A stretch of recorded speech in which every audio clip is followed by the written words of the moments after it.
Force क्या है और फोर्स की गुण के बारे में, उसकी प्रॉपर्टी के बारे में जाना था, कुछ उसके इंपॉर्टेंट पॉइंट्स जाने थे, फोर्स क्या है, फोर्स का बीमा क्या है।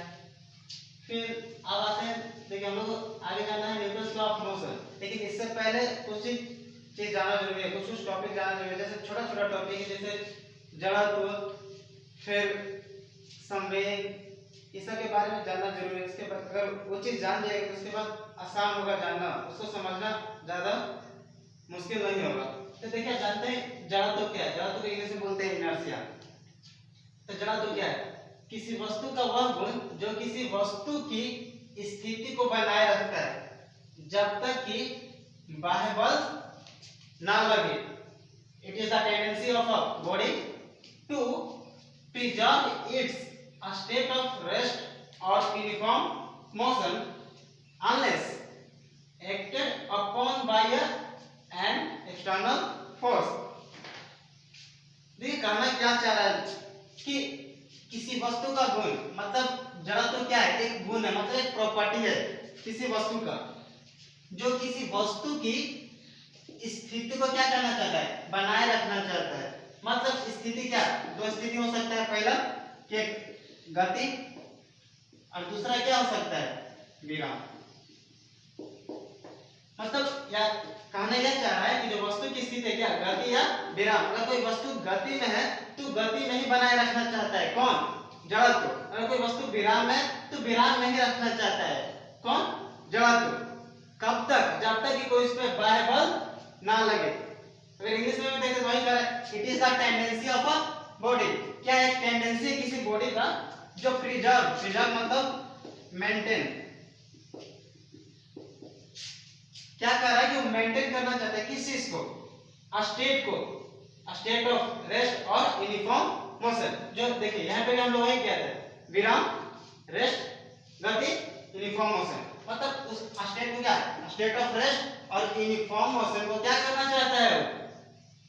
प्रिजर्व करना चाहता है, मतलब मेंटेन करना चाहता है। अगर वो विराम में है तो विराम में रखना चाहता है, अगर वो गति में है तो गति में रखना। जैसे एग्जांपल के हम लोग जड़त्व की डेफिनेशन के बारे में जान गए। अब देखिए जड़त्व के प्रकार के बारे में जानते हैं। पिछले हम लोग पीछे हम क्या क्या जाने कि जड़त्व क्या है, फिर उसके बाद जड़त्व किस पे नहीं होता? जड़त्व सिर्फ द्रव्यमान पे नहीं होता और किसी चीज पे नहीं होता। जितना ज्यादा जड़त्व हो उतना ज्यादा उसमें द्रव्यमान हो, जितना ज्यादा मतलब अगर जिसका जितना ज्यादा द्रव्यमान हो उतना ज्यादा जड़त्व, जितना कम द्रव्यमान है उतना कम जड़त्व।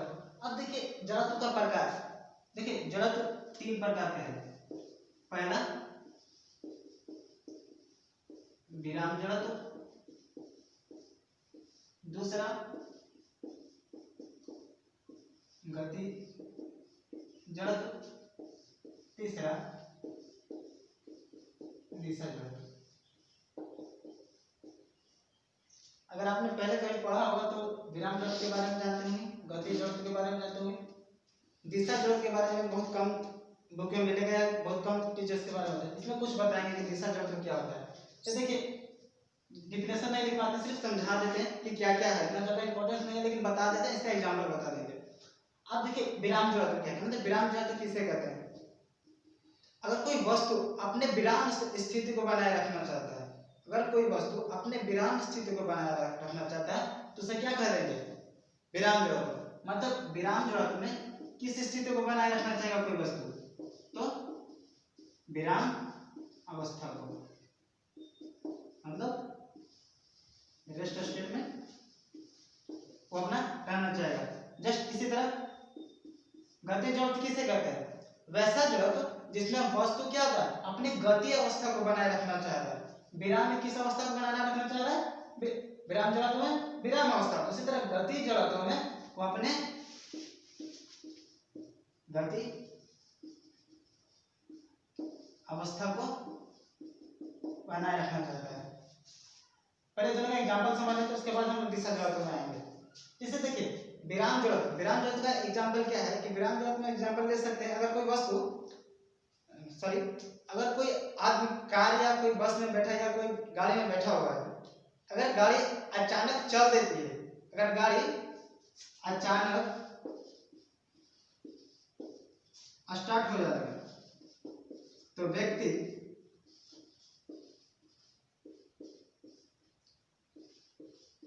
पीछे की ओर झुक जाता है। अगर कोई गाड़ी अचानक स्टार्ट होता है तो व्यक्ति क्या होगा, पीछे की ओर झुक जाएगा। किसका एग्जाम्पल है, विराम जड़त्व। विराम जड़त्व के कारण ही कोई व्यक्ति अगर कोई कार में बैठा हुआ है, अगर गाड़ी अचानक स्टार्ट होती है तो व्यक्ति क्या होता है, पीछे की ओर झुक जाता है। जस्ट गति जड़त्व में, गति जड़त्व का अगर एग्जाम्पल देखा जाए तो अगर कोई व्यक्ति गाड़ी में बैठा हुआ है जिसमें जो गाड़ी चल रही है, क्या इसमें जो गाड़ी है क्या चल रही है, अगर वो अचानक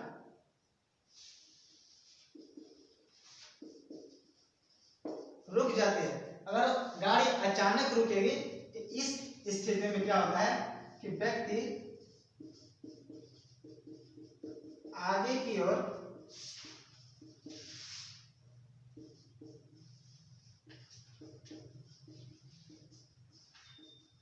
झुक जाता है।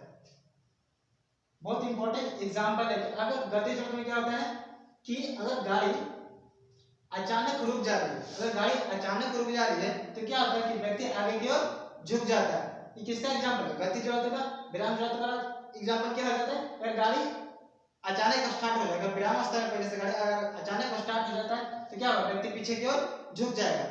उसके जस्ट अपोजिट में अगर अचानक रुक जाए चलते चलते गाड़ी तो क्या होगा, आदमी आगे की ओर झुक जाएगा। यह किसका एग्जांपल है, गति जड़त्व का। ठीक है, विराम जड़त्व का एग्जांपल क्या लग सकता है, अगर कंबल को धूल लगा हुआ है, किसी कंबल में अगर कंबल में धूल भरा हुआ है तो उसको अगर पीटा जाता है तो किसका एग्जांपल आता है, विराम जड़त्व। विराम जड़त्व का उसको जब पीटते हैं ना तो क्या होता है कि धूल नीचे हो जाता है और जो कंबल वो गति की अवस्था में आ जाता है, लेकिन धूल तो गति अवस्था में आता नहीं है। तो धूल गति अवस्था में नहीं आता, जिसके चलते धूल क्या होता है, नीचे गिर जाता है। तो किसका एग्जांपल है, विराम जड़त्व का एग्जांपल है। ऐसे और भी बहुत सारे बुक में एग्जांपल है, देख लीजिएगा।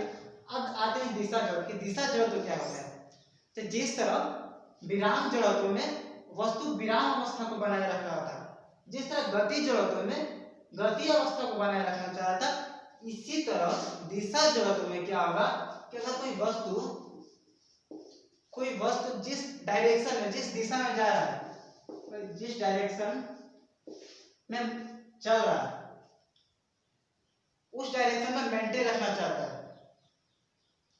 उस डायरेक्शन को मतलब बनाए रखेगा, वो किस जड़त्व में होगा, दिशा जड़त्व में। देखिए डायरेक्शन का बात ना विराम जड़त्व में हुआ था ना गति जड़त्व में हुआ था, लेकिन दिशा जड़त्व में ना हम लोग डायरेक्शन का बात करते हैं। अगर कोई वस्तु नॉर्थ में जा रहा है तो नॉर्थ की ओर, अगर साउथ जा रहा है तो साउथ, मतलब जिस उत्तर दक्षिण पूर्व पश्चिम, अगर पूर्व में जा तो पूर्व की ओर जाते रहेगा, अगर पश्चिम में जा तो पश्चिम की ओर। अगर कोई कर्व की अति के जा रहा है तो सॉरी कर्व की बात नहीं करेंगे, जैसे अगर कोई उत्तर दक्षिण पूर्व पश्चिम, अगर जिस डायरेक्शन में जा रहा है उसी डायरेक्शन में वो चलते रहेगा। जैसे अगर आप कभी देखे होंगे कि अगर हम लोग गाड़ी में बैठे हुए हैं और अचानक मोड़ आता है, अगर अचानक मोड़ आता है, अगर मोड़ इस डायरेक्शन में है, जैसे मान लीजिए रोड सीधा था उसके बाद ऐसे गया है, ठीक है, अगर गाड़ी इस डायरेक्शन में जा रहा था, एक बार गाड़ी अगर इस डायरेक्शन में जाना मतलब मोड़ने लगे तो देखिएगा हम लोग इस डायरेक्शन में मुड़ जाते हैं। क्यों, क्योंकि देखिए हम लोग इसी डायरेक्शन में जा रहे थे और गाड़ी मुड़ गया इस डायरेक्शन में, तो दिशा की जड़त्व के कारण हम लोग जस्ट अपोजिट हो जाते हैं। मतलब अगर गाड़ी इधर की ओर मुड़ रहा है आप किधर की ओर झुकिएगा, इधर की ओर झुकिएगा,